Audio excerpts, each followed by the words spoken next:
Bonjour à tous et bienvenue dans le théâtre des décapités. La question du jour est la suivante, peut-on avoir envie de buter son oncle qui a buté notre père sans que notre histoire soit reprise par Walt Disney? Hamlet, c'est l'histoire d'un type qui s'appelle Hamlet et qui est le fils d'Hamlet, roi du Danemark, enfin ancien roi puisqu'il s'est fait crever. Et c'est Claudius, son frère, qui pécho le trône et qui ken la reine, et aussi se marie avec elle.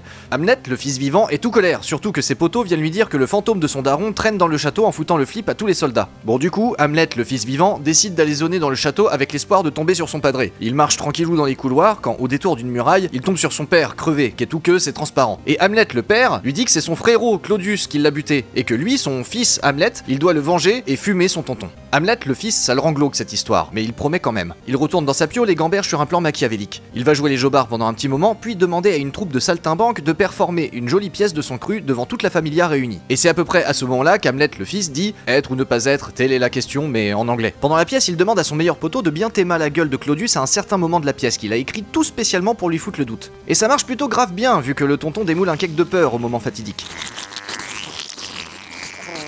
Et là, Hamlet, le fils, allait pour le marave. Mais il y a sa daronne qui débarque et l'engueule, alors il lui montre le poing, et là elle se met à beugler de ouf, et il y a un cum qui se met aussi à beugler de ouf derrière le rideau. Hamlet, le fils, comprend que dalle, et dans le doute, il plante le rideau en se disant que ça doit être son enculé de tonton. Mais en fait, c'est le daron de sa gonze, et du coup, il a encore plus le seum. Pour pas avoir trop la teon, il se casse en beuglant sur sa daronne, comme quoi, en fait, tout est de sa faute, et il court se planquer. Quand sa gonze, Ophélie, apprend le dessoudage de son vieux, elle devient tellement givrée qu'elle va se noyer toute seule dans un petit ruisseau. Le frangin d'Ophélie, la mauvaise aussi, et décide de fumer ce bâtard d'Hamlet pour l'honneur de la tribu, et il le provoque en duel. Hamlet se dit un truc du genre « Putain, quel cauchemar de malade !» Laërte empoisonne son épée comme une sale baltringue avant qu'il commence à se marave, mais Hamlet, le fils, lui démonte la tête. Mais quand même, Laërte parvient à le piquer avec l'épée empoisonnée, donc Hamlet, le fils, sait qu'il va pas tarder à clamser. Juste le temps pour lui de voir sa daronne boire un queutru empoisonné, ça lui met la rage et il plante Claudius avant de crever définitivement. Donc, tout le monde est mort et il y a Fortinbras qui arrive et qui dit « Hamlet, t'étais un brave type, maintenant je vais récupérer ta piole en ta mémoire. » Et c'est lui qui devient roi du Danemark.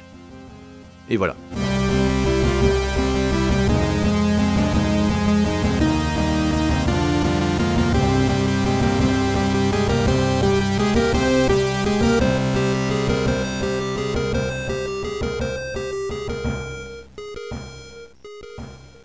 Maintenant, il faut enlever délicatement ce truc-là et mettre le deuxième niveau t'as déjà pris la photo à son niveau. Ah merde, t'es Bah, je filme en fait. C'est d'être vraiment le plus précis possible. Je crois que t'es à côté. Ouais. Bon, on recommence, c'est pas grave.